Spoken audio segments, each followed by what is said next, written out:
మెదక్ పట్టణంలో గృహ వినియోగానికి సంబంధించి ఎల్పీజీ సిలిండర్ల దుర్వినియోగం, మళ్లింపు, బ్లాక్ మార్కెటింగ్ అరికట్టేందుకు జిల్లా కలెక్టర్ ప్రతిమా సింగ్ ఆదేశాల మేరకు తనిఖీలు నిర్వహించినట్లు జిల్లా పౌర సరఫరాల అధికారి నిత్యానంద్ తెలిపారు. బుధవారం మెదక్ జిల్లా కేంద్రంలోని వివిధ హోటల్స్ మరియు టీ పాయింట్ల వాణిజ్య వినియోగం కోసం అక్రమంగా వినియోగిస్తున్న 52 గృహ ఎల్పీజీ సిలిండర్లను విజిలెన్స్ ఎన్ఫోర్స్మెంట్ అధికారులు సీజ్ చేసినట్లు తెలిపారు.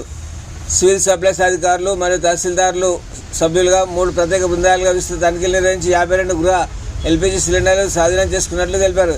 ఈ తనిఖీల కోసం విజిలెన్స్ ఎన్ఫోర్స్మెంట్ అధికారులు, సివిల్ సప్లై అధికారులు మరియు తహసీల్దార్లు సభ్యులుగా 3 ప్రత్యేక బృందాలు ఏర్పాటు చేయబడ్డాయన్న నిబంధనలకు విరుద్ధంగా వ్యవహరించిన వారిపై ఎసెన్షియల్ కమాడిటీస్ చట్టం 1955 సెక్షన్ 6A కింద కేసులు నమోదు చేయబడినవని తెలిపారు.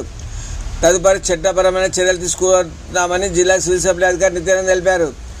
జిల్లా పరిపాలన గృహ ఎల్పీజీ సిలిండర్ల దుర్వినియోగం, మళ్లింపు మరియు బ్లాక్ మార్కెటింగ్పై కఠిన చర్యలు తీసుకుంటామని హెచ్చరించారు. ప్రజలు ఇలాంటి అక్రమ కార్యకలాపాలు గమనించినట్లయితే సంబంధిత అధికారులకు సమాచారం ఇవ్వాలని ఆయన ప్రజలకు సూచించారు.